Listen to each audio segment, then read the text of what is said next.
Hello दोस्तों, स्वागत है आपका IQ स्टडी पॉइंट में। आज हम जो टॉपिक पढ़ रहे हैं वो भाषा का स्वरूप, जो हमने अध्याय शुरू किया है उसी का ही टॉपिक पढ़ेंगे, वर्ण। ठीक है, वर्ण के बारे में हम पढ़ेंगे। ठीक है, तो शुरू करते हैं वर्ण के बारे में। ठीक है, तो वर्ण क्या होता है ये जान लेते हैं। ऐसी ध्वनियाँ जिनके और टुकड़े नहीं हो सकते और उन्हें मौखिक और लिखित भाषा में वर्ण कहते हैं। ठीक है, वर्ण के भेद की बात करें तो हिंदी वर्णमाला में 2 प्रकार के वर्ण होते हैं। ठीक है, हर कोई जानता होगा कि हिंदी वर्णमाला जो होती है उसमें कितने प्रकार के वर्ण होते हैं। 2 प्रकार के वर्ण होते हैं। ठीक है, पहला होता है स्वर और दूसरा कौन सा होता है, व्यंजन। कौन कौन से होते हैं, पहला स्वर होता है और दूसरा क्या होता है, व्यंजन होता है। ठीक है, स्वर की बात करें तो वह व्यंजन जिनके उच्चारण के लिए किसी दूसरे वर्ण की सहायता नहीं होती स्वर कहलाते हैं। ठीक है, वो व्यंजन जिनके उच्चारण अगर हम करते हैं तो उसके लिए किसी दूसरे वर्ण की आवश्यकता नहीं होती, वो क्या कहलाते हैं, स्वर कहलाते हैं। जैसे अ, आ, ई, उ, इस तरीके के जो ये होते हैं स्वर, इसमें किसी भी अन्य वर्ण की सहायता हमें नहीं लेनी पड़ती इन्हें बोलने के लिए। ठीक है, तो बात करी जाए स्वर की तो वैसे स्वर क्या होते हैं, 11 होते हैं। 11 स्वर होते हैं। बाकी के अंग और अह जो 2 होते हैं ये क्या होते हैं, अयोग्यवाह स्वर होते हैं। ठीक है, कुल स्वर की बात करें तो कुल स्वर कितने होते हैं, 13 होते हैं। ठीक है, जिसमें से 11 स्वर होते हैं और बाकी के 2 क्या होते हैं, अयोग्यवाह स्वर होते हैं। ठीक है, क्या होते हैं, अयोग्यवाह स्वर होते हैं, क्योंकि ये स्वर की मदद से उच्चारित होते हैं। क्योंकि यह स्वर जो है वो मदद से उच्चारित होते हैं। जैसे अंग की बात करें तो अंग के बाद जो है उसका किसका इस्तेमाल होता है, चंद्र बिंदु का इस्तेमाल होता है। ठीक है, और अह की बात करें तो अ के बाद जो होता है विसर्ग का प्रयोग होता है। इसीलिए यह जो दोनों स्वर हैं वो क्या हैं, अयोग्यवाह स्वर होते हैं। ठीक है, क्या होते हैं, ये दोनों जो हैं अंग और अह अयोग्यवाह स्वर होते हैं। ठीक है, याद रखिएगा, अयोग्यवाह स्वर कौन कौन से होते हैं, अंग और अह होते हैं। बाकी के जो 11 होते हैं वो स्वर होते हैं जिनका उच्चारण करने में किसी दूसरे वर्ण की सहायता नहीं ली जाती। ठीक है, स्वर को भी जो है वो 3 भागों में बांटा गया है। ठीक है, तो पहला स्वर जो आता है वो क्या आता है, ह्रस्व स्वर आता है। ठीक है, क्या आता है, ह्रस्व स्वर। ठीक है, उसके बाद सेकंड स्वर आता है दीर्घ स्वर। ठीक है, दीर्घ स्वर। उसके बाद थर्ड आता है प्रलुप्त स्वर। तो स्वर की बात करें तो ह्रस्व स्वर को एक मात्रिक स्वर भी कहा जाता है। ठीक है, क्योंकि इनमें कोई भी अतिरिक्त मात्रा नहीं होती। जैसे ह्रस्व स्वर में कौन कौन से आते हैं, अ, ई, उ, री, ये क्या होते हैं, ह्रस्व स्वर होते हैं। ठीक है, उसके बाद दीर्घ स्वर की बात करें। ठीक है, दीर्घ स्वर के उच्चारण में एक मात्रिक यानी कि जो ह्रस्व स्वर है उससे दुगना समय लगता है उसके उच्चारण करने में। ठीक है, जैसे आ की अगर बात करें तो आ, A+A, आ, यानी कि इसके जो उच्चारण में है वो ह्रस्व स्वर से दुगना समय लग रहा है। ठीक है, तो यह क्या है, दीर्घ स्वर है। जैसे ओ और बड़ी ई।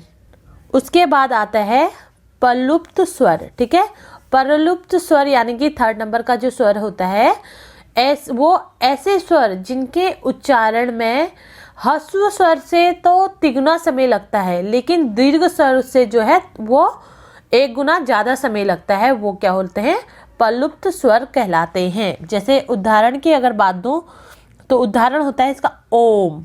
ठीक है, ओम, और उसके बाद राम, सुनो, ये सारे जो हैं प्रलुप्त स्वर के उदाहरण हैं। ठीक है, तो याद रखिएगा, प्रलुप्त स्वर क्या होते हैं, ऐसे स्वर जिनके उच्चारण में तिगुना समय लगता है।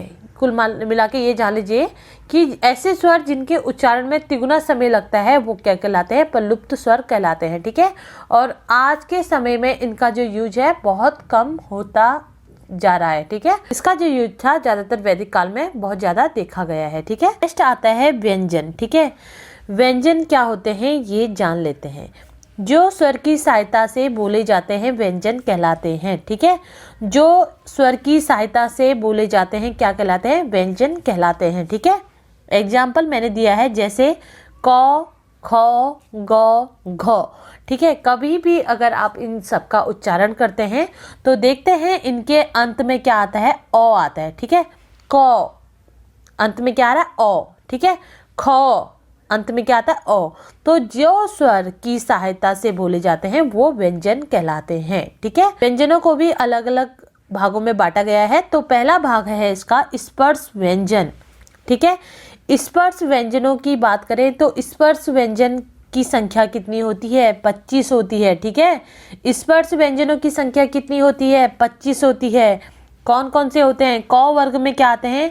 क, ख, ग, घ, घ, ये क वर्ग में आते हैं। ठीक है, उसके बाद आता है च वर्ग, उसके बाद ट वर्ग, उसके बाद त वर्ग, उसके बाद प वर्ग, यानी कि म तक जो है वो स्पर्श व्यंजन आते हैं। ठीक है, तो स्पर्श व्यंजनों की संख्या कितनी होती है? 25 होती है, याद रखिएगा एग्जाम में। अंतस्थ व्यंजन कितने होते हैं ये भी जान लेते हैं। ठीक है, प्रैक्टिस करना बहुत जरूरी है, बिना प्रैक्टिस के कोई भी चीज़ समझ में नहीं आएगी आपको। तो अंतस्थ व्यंजन की अगर बात करें तो इनकी संख्या 4 होती है। कितनी होती है? 4 होती है। और अंतस्थ व्यंजन कौन कौन से होते हैं? य, र, ल, व। य, र, ल, व जो है वो क्या होते हैं? अंतस्थ व्यंजन होते हैं। ठीक है, तो अंतस्थ व्यंजन की संख्या कितनी होती है? 4 होती है। कौन कौन से होते हैं? य, र, ल, व, ये याद रखिएगा।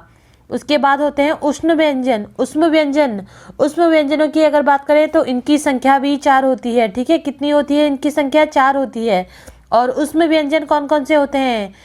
सौ से सलजम वाला सौ, षटकोण, सफेरा वाला सौ और ह से हल, ये 4 प्रकार के क्या होते हैं? उष्म व्यंजन होते हैं। ठीक है, ये भी याद रखिएगा। उसके बाद आता है संयुक्त व्यंजन। संयुक्त व्यंजन को मोस्ट इंपॉर्टेंट कर लीजिएगा क्योंकि बहुत बार एग्जाम में रिपीट होता है। तो संयुक्त व्यंजन की अगर बात करें तो 2 व्यंजनों के संयुक्त रूप को संयुक्त व्यंजन कहते हैं। ठीक है, 2 व्यंजनों के जो संयुक्त रूप होता है उसे संयुक्त व्यंजन कहते हैं। ठीक है, और संयुक्त व्यंजनों की संख्या कितनी होती है? 4 होती है। कितनी होती है? 4 होती है, याद रखिएगा। मैंने आपको बताया था संयुक्त व्यंजनों की संख्या 4 होती है। कौन कौन सी होती है? क्षत्रिय वाला सौ, त्रिशूल वाला त्र, ज्ञानी वाला ज्ञ और श्रमिक वाला सौ, ये 4 जो होते हैं संयुक्त व्यंजन होते हैं। ठीक है, पूछा भी गया था 2018 के एग्जाम में वीडियो के। ठीक है, तो याद रखिएगा संयुक्त व्यंजनों की संख्या कितनी होती है? 4 होती है। ठीक है, और किन किन व्यंजनों के मेल से बने होते हैं ये भी याद रखिएगा। सौ की बात करें तो क प्लस सौ बन के क्या बनता है? स्ट्रॉ बनता है। ठीक है, उसके बाद त्र की बात करें, त्रिशूल वाला त्र, तो त प्लस र बन के बनता है त्र। ठीक है, उसके बाद ज्ञानी की बात करें तो ज प्लस ण बन के क्या बनता है? ज्ञ। ठीक है, उसके बाद श्रमिक वाले स्ट्रॉ की बात करें तो स प्लस र के बन के क्या बनता है? स्ट्रॉ बनता है। ठीक है, ये याद रखिएगा, इंपॉर्टेंट है ये। ठीक है, जो इंपॉर्टेंट होगा वो मैं आपको टॉपिक वहाँ पर इंपॉर्टेंट लिखवा दूंगी, वो आप याद रखिएगा। ठीक है, नोट डाउन कर लीजिएगा। नेक्स्ट आता है उक्षिप्त व्यंजन, यानी कि दुगुण व्यंजन, जिन्हें दुगुण व्यंजन भी कहा जाता है। ठीक है, वो वर्ण जिनका उच्चारण जीभ के आगे के भाग के द्वारा झटके से होता है उक्षिप्त व्यंजन या दुर्गुण व्यंजन कहा जाता है। ठीक है, त्रिक्षिप्त व्यंजन या दुर्गुण व्यंजन किसे कहते हैं? ऐसे वर्ण जिनका उच्चारण जिनका उच्चारण करते हैं तो वो जीभ के आगे के भाग से उनका उच्चारण जो होता है झटके के साथ होता है, तो वो क्या होता है? द्विगुण व्यंजन कहलाते हैं। ठीक है, इनकी संख्या कितनी होती है? 2 होती है। ठीक है, दुर्गुण व्यंजनों की जो संख्या होती है वो कितनी होती है? 2 होती है। ठीक है, और कौन कौन से होते हैं? ड, ढ बोल के देखिएगा। कभी भी अगर आप इनका उच्चारण करते हैं तो इनका जो उच्चारण होता है वो जीभ के आगे के भाग से एकदम झटके के साथ होता है। ठीक है, ड और ढ 2 प्रकार के दुर्गुण व्यंजन होते हैं। ठीक है, और इन व्यंजनों के उच्चारण की सुविधा के लिए ड और ढ के नीचे जो है वो क्या लगाया जाता है? बिंदु लगाकर बनाए जाते हैं। ठीक है, ड कैसे बनाया जाता है? इस तरीके का बनाया जाता है ना, और ढ इस तरीके का। तो इनके नीचे, इनके उच्चारण के लिए इनके नीचे क्या लगाए जाते हैं? बिंदु लगाए जाते हैं, ये याद रखिएगा। नेक्स्ट आता है हिंदी व्यंजनों का वर्गीकरण, ठीक है, उच्चारण के स्थान पर, ठीक है। पहला कौन सा है, उच्चारण के स्थान पर, ठीक है। उच्चारण स्थान के आधार पर अगर बात करें तो मुख के जिस भाग से जिस वर्ण का उच्चारण होता है उस वर्ण को उच्चारण स्थान कहते हैं, ये याद रखिएगा, ठीक है। इन्हें अलग अलग भागों में बांटा गया है, वो हम पढ़ते हैं, ठीक है। तो पहला है स्वर यंत्रमुखी काकलव्य व्यंजन, ठीक है। तो स्वर काकलव्य व्यंजन क्या होते हैं ये हम जान लेते हैं, ठीक है। जिन व्यंजनों के उच्चारण में मुंह गुफा खुली रहती है और वायु जो है बंद कंठ को खोलकर झटके से बाहर निकलती है, उसे क्या बोलते हैं, काकलव्य व्यंजन बोलते हैं, ठीक है। और इसका उदाहरण क्या होता है, हौ, क्या होता है इसका उदाहरण, हौ से हल वाला हौ होता है, ठीक है। उसके बाद आता है कंठव्य व्यंजन। कंठव्य व्यंजन की अगर बात करें तो इस वर्ग के सभी जो ध्वनियों का उच्चारण होता है वो किससे होता है, कंठ से होता है। कंठव्य, कंठ, इसी से ही पता चल रहा है, ठीक है। तो इसका जो उच्चारण होता है वो कैसे होता है, कंठ से होता है। जैसे क, ख, ग, घ, घ, इन सब का जो उच्चारण होता है वो किससे होता है, कंठ से होता है, याद रखिएगा। इसमें बहुत से स्टूडेंट ऐसे होंगे जिन्हें बहुत अच्छा हिंदी का नॉलेज होगी, लेकिन कुछ स्टूडेंट ऐसे भी होते हैं जो इंग्लिश मीडियम से आते हैं और उन्हें उतनी अच्छी पकड़ नहीं होती हिंदी में, तो इसीलिए मैं बेसिक से पढ़ा रही हूँ, तो अच्छे से पढ़िएगा ध्यान लगा के, ठीक है। नेक्स्ट आता है तालव्य व्यंजन, ठीक है। तालव्य व्यंजन की अगर बात करें तो इस वर्ग की सभी ध्वनियों के उच्चारण में जीहा का मध्य भाग यानी कि तालु को स्पर्श करते हुए इसे तालव्य कहते हैं, ठीक है। क्या होता है, इस वर्ग में जो भी ध्वनियों का हम उच्चारण करते हैं वो हमारे जो तालु होती है यानी कि नीचे का जो भाग होता है उसको स्पर्श करते हुए निकलता है, उसे तालव्य कहते हैं। जैसे चौ, छौ, जौ, झौ, यौ और सौ, ये सारे ही व्यंजन क्या होते हैं, तालव्य व्यंजन होते हैं। क्या होते हैं, तालव्य व्यंजन होते हैं, ठीक है। नेक्स्ट आता है मूर्धन्य व्यंजन, ठीक है। मूर्धन्य व्यंजन की अगर बात करें तो मूर्धन्य व्यंजन क्या होते हैं, उच्चारण से ही हर चीज़ का पता चल जाता है। इस वर्ग की जितनी भी ध्वनियाँ होती हैं उनका उच्चारण जो होता है वो मुधा से होता है, ठीक है। तो यानी कि जैसे ट, ठ, ड, ढ और स और र, ये क्या होते हैं, मूर्धन्य व्यंजन होते हैं, ठीक है। क्या होते हैं, मूर्धन्य व्यंजन होते हैं, ये याद रखिएगा, ठीक है।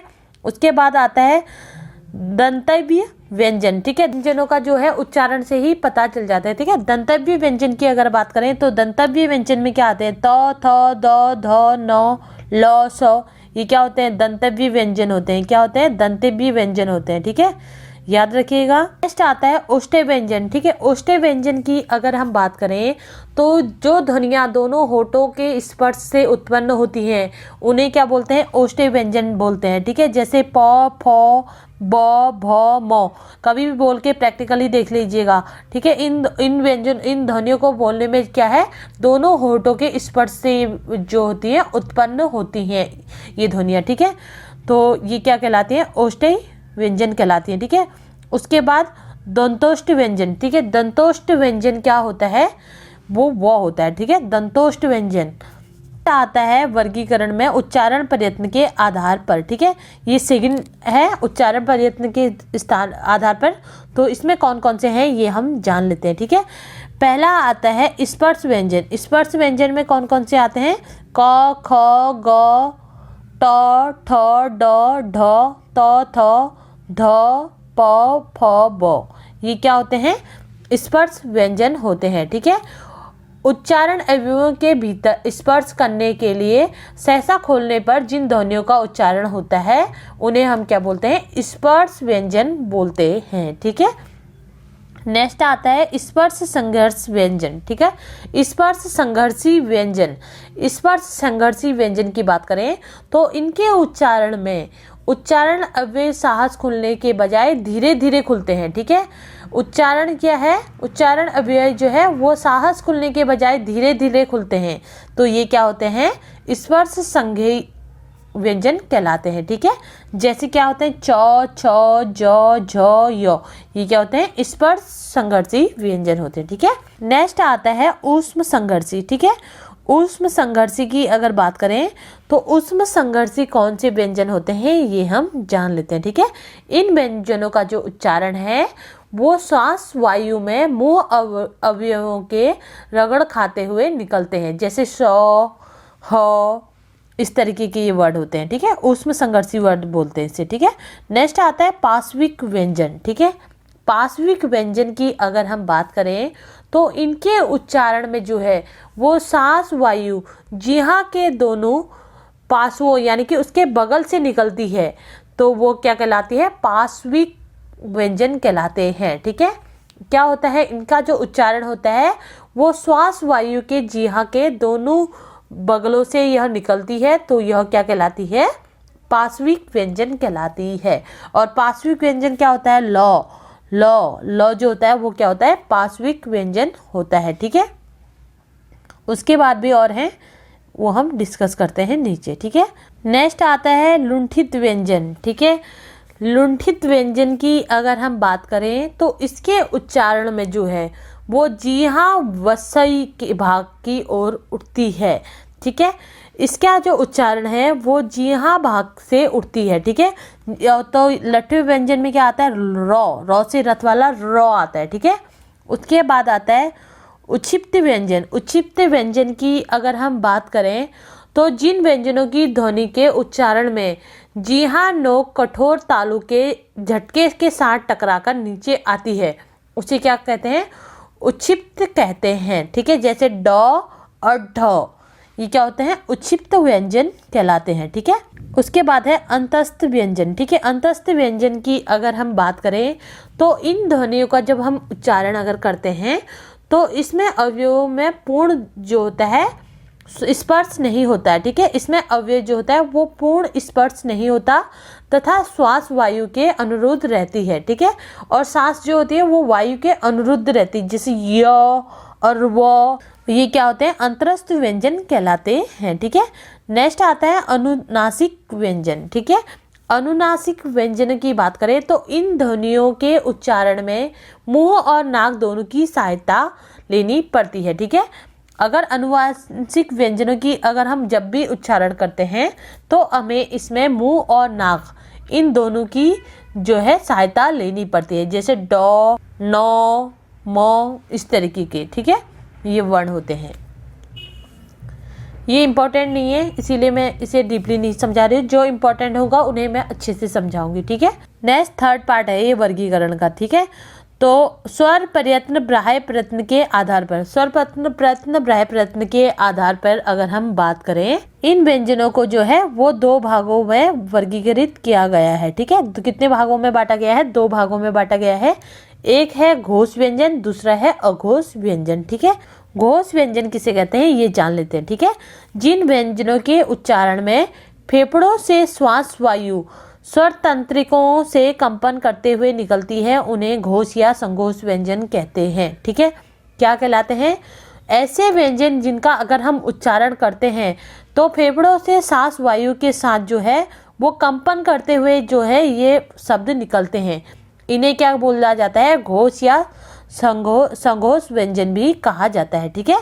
और पंचवर्णों में जो है वो प्रत्येक वर्ग के तृतीय और चतुर्थ और पंचम होते हैं। कौन कौन से होते हैं ये घोष वर्ण, कौन कौन से होते हैं, प्रत्येक वर्ण के तीसरा और चौथा और पांचवा जो वर्ण होता है वो क्या होता है, घोष व्यंजन कहलाता है। जैसे अगर हम क, ख, ग, घ और अंगों की बात करते हैं, ठीक है, तो इसका जो तृतीय वर्ण होगा वो क्या होगा, ग होगा, ठीक है। उसके बाद जो घोष व्यंजन में चतुर्थ वर्ण क्या होगा, घ होगा। उसके बाद पंचम क्या होगा, अंग होगा, यानी कि ग, घ, अंग, ये इसके एग्जाम्पल मैंने दिया है। उसके बाद ज, झ, ण, ये क्या है, घोष व्यंजन के वर्ण हैं, ठीक है। तो याद रखिएगा घोष वर्ण के प्रत्येक वर्ग में जो है तीसरा, चौथा और पांचवा जो वर्ण होता है वो क्या होता है, घोष व्यंजन कहलाता है, ठीक है। अघोष व्यंजन, ठीक है। सेकंड क्या आता है इसका, अघोष व्यंजन की बात करें तो जिन व्यंजनों के उच्चारण में फेफड़ों के साथ श्वास वायु स्वतंत्रियों से कंपन करते हुए नहीं निकलती है उन्हें अघोष व्यंजन कहते हैं, ठीक है। घोष व्यंजन में क्या है, फेफड़ों के साथ जो श्वास वायु निकलती है वो कंपन करते हुए वो वर्ण बाहर निकलते हैं, ठीक है। अघोष में जो है वो जिन व्यंजनों का हम उच्चारण करते हैं वो फेफड़ों के साथ श्वास वायु के साथ जो है कंपन करते हुए नहीं निकलती हैं, वो अघोष व्यंजन कहलाती हैं। ठीक है। और पंचम वर्ण जो होते हैं यानी कि क ख ग यानी कि जो 5 वर्ण होते हैं उनके प्रत्येक प्रथम यानी कि पहला और द्वितीय व्यंजन होते हैं। कौन कौन से होते हैं? अघोष व्यंजन पहला और दूसरा होता है। यानी कि क वर्ग की अगर बात करें तो क वर्ग में क्या होगा? क और ख होगा। ठीक है। और च वर्ग की बात करें तो च वर्ग में क्या होगा? च और छ होगा। ठीक है। उसके बाद ट वर्ग की बात करें तो ट में क्या होगा? ट और ठ होगा। ठीक है। तो याद रखिएगा अघोष व्यंजन क्या होते हैं? प्रत्येक वर्ण के प्रथम और द्वितीय व्यंजन जो होते हैं वो क्या होते हैं? अघोष व्यंजन होते हैं। ठीक है। नेक्स्ट है प्राणता के आधार पर। ठीक है। चौथा है तो प्राणता के आधार पर अगर हम बात करें तो प्राणता के आधार पर जो है वो व्यंजनों को 2 भागों में बांटा गया है। ठीक है। प्राणता के आधार पर कितने भागों में बांटा गया है? 2 भागों में बांटा गया है। ठीक है। पहला आता है अल्प प्राण वर्ग। ठीक है। और दूसरा आता है महाप्राण वर्ग। ठीक है। अल्प प्राण वर्ग इसे मोस्ट इंपॉर्टेंट कर लीजिएगा आप, क्योंकि अभी जो रिसेंट वीडियो का एग्जाम हुआ था उसमें ये पूछा गया था। ठीक है। प्राण व्यंजन किसे कहते हैं ये भी जान लेते हैं। ठीक है। जिन वर्णों के उच्चारण में वायु मुंह से कम प्रभावित हो और हवा का जो बल हो वो कम हो उसे अल्प प्राण व्यंजन कहते हैं। ठीक है। ऐसे व्यंजन जिनका अगर हम उच्चारण करें तो वायु से जो मुंह में प्रभाव हो उसका हवा का, तो वो क्या होता है? कम होता है, तो उसे क्या बोलते हैं? अल्प प्राण वर्ण कहलाते हैं। ठीक है। और पंच वर्णों की में जो अल्प प्राण वर्ण का स्थान होता है वो क्या होता है? पहला, तीसरा और पांचवा होता है। ये इस बार एग्जाम में पूछा गया था, वीडियो का एग्जाम में, याद रखिएगा। अल्प प्राण वर्णों में जो वर्णों का स्थान होता है वो कैसा होता है? प्रथम, तृतीय और पंचम होता है। ठीक है। पहले में बात करें तो पहले में क आएगा, तृतीय में ग आएगा और पंचम में क्या आएगा? अंगोघर खाली वाला अंगो आएगा। ठीक है। उसके बाद च आएगा, छ आएगा और ण आएगा। ठीक है। ये याद रखिएगा। जो अल्प प्राण वर्ण होते हैं उसमें पहला, तीसरा और पांचवा वर्ण जो होता है वो क्या होता है? अल्प प्राण वर्ण होता है। ये याद रखिएगा, आइंदा एग्जाम में कभी भी आए तो आपको ये चीजें याद होनी चाहिए। ठीक है। नेक्स्ट आता है महाप्राण व्यंजन। ठीक है। महाप्राण व्यंजन, महाप्राण व्यंजन की बात करें तो जिन व्यंजन ध्वनियों के उच्चारण में श्वास बल अधिक लगता है उन्हें महाप्राण व्यंजन कहते हैं। ठीक है। अल्प प्राण में क्या था? अल्प प्राण में जो श्वास बल था वो बहुत कम लगता था। ठीक है। और महाप्राण में जो है वो ध्वनियों के उच्चारण में श्वास बल जो है वो अधिक लगता है, उसे क्या बोलते हैं? महाप्राण व्यंजन कहते हैं। ठीक है। और महाप्राण व्यंजन जो होते हैं वो पंचम वर्णों में प्रत्येक वर्ण के द्वितीय चतुर्थ व्यंजन जो होते हैं महाप्राण व्यंजन होते हैं। ठीक है। 5 वर्ण जो होते हैं उसमें जो दूसरा और चौथा स्थान होता है वो क्या होता है? महाप्राण व्यंजन का होता है। ठीक है। जैसे क, ख, ग, घ और अंघ अगर आप लिखिए, ठीक है, तो दूसरे नंबर पे क्या आता है? ख आता है और चौथे नंबर पे क्या आता है? घ आता है। ठीक है। यानी कि दूसरा और चौथा जो वर्ण होगा वो क्या होगा? महाप्राण व्यंजन कहलाएगा। ठीक है। महाप्राण व्यंजन कहलाएगा, ये याद रखिएगा। एग्जाम्पल भी दिया गया है मेरे द्वारा, ग और घ, और उसके बाद क्या होगा? ठ और ड, ढ से ढक्कन वाला ढ। ठीक है। लास्ट है ये है पेशी तनाव के आधार पर। ठीक है। पेशी तनाव के आधार पर बात करें तो पेशी तनाव के आधार पर जो है वर्णों को 2 भागों में बांटा गया है। ठीक है। पेशी तनाव के आधार पर जो है वो वर्णों को 2 भागों में बांटा गया है। एक है कठोर और दूसरा क्या है? शिथिल। एक क्या है? कठोर है और दूसरा क्या है? शिथिल। ठीक है। कठोर में क्या आते हैं? अघोष और महाप्राण व्यंजन। ठीक है। कठोर के अंदर क्या आते हैं? अघोष और महाप्राण व्यंजन आते हैं। ये एक्सप्लेन करने की जरूरत नहीं है, ये मैं पढ़ा चुकी हूँ। दूसरा है शिथिल। ठीक है। शिथिल में क्या आते हैं? घोष और अल्पप्राण व्यंजन आते हैं। ठीक है। तो इसी के साथ ये जो मेरा टॉपिक है वो यही समाप्त होता है। अगर मेरे द्वारा पढ़ाए गए किसी भी टॉपिक में आपको कोई भी प्रकार का डाउट हो तो प्लीज़ आप मुझे कमेंट करिएगा। इसी के साथ मेरी ये वीडियो यहीं समाप्त होती है। अगर मेरी इस वीडियो से आपकी नॉलेज बढ़ी हो तो प्लीज़ चैनल को सब्सक्राइब करें और बेल आइकन दबाना ना भूलें। कल फिर मिलते हैं एक नई वीडियो के साथ, तब तक के लिए गुड बाय। जय हिंद दोस्तों।